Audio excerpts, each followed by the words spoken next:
And the tornado continued on the ground, weakening slightly as it caused roof damage to the Mercedes plant in Vance. And the storm snapped trees and power poles along Interstate 20 in Tuscaloosa County. Several homes in the Tannehill area were damaged. Then the tornado moved into Jefferson County. And I said, there's no tornado in Cahaba Heights. And when I turned that corner, it was like something I've never seen before. One of the more memorable morning tornadoes touched down in Cahaba Heights near Gresham Elementary School. Trees and businesses were damaged near Dolly Ridge Road as the tornado crossed over Highway 280. And meteorologist Charles Daniel shares what neighbors remember about the storm and how they're recovering. For a few people, the morning of April 27, 2011 started out like any other. There you go.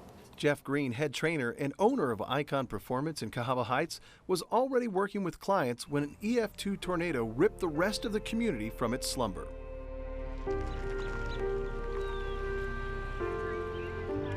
I remember vividly peeking outside through the blinds, and all I saw was black, and then I saw debris going sideways. Green is thankful that his business was spared, but his neighbors just across the street were not as lucky. You peeked around the corner and you saw Crosshaven, and it was literally tree after tree after tree, and then it hit cars and it hit houses and duplexes, and it's like, whoa. Tyler and Jennifer DiStefano took a more direct hit with several trees crushing their home and vehicles, all while they tried to save their dogs. Wind, tornado, all in the backyard, and when we went to try to put them in one of the guest bathrooms, the door shut from the outside in, and that was when the tree fell on our house. After securing their home, it took Tyler almost an hour to walk the few blocks to check on his restaurant, which was thankfully spared. As we started feeding the emergency medical workers, taking anything that wasn't perishable, I drugged the grill from my house all the way up here.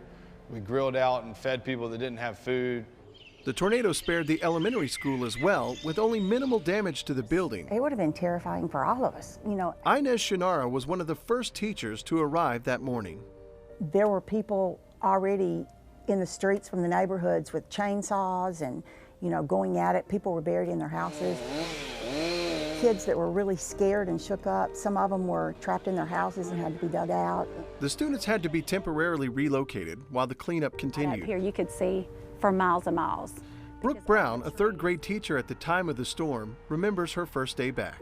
When we all came back at Liberty Park Middle School, we all came in the gym, and lots of people were crying. The tornado left a lasting effect on the children. They were petrified. For a long time after that, when a siren went off for practice or anything, I mean, they would just go to pieces. And scars remain for the community. But it's really changed the entire landscape of Cahaba Heights, where it was so wooded and kind of, you know, homey and cozy back here, almost like a little jewel back here for Vestavia.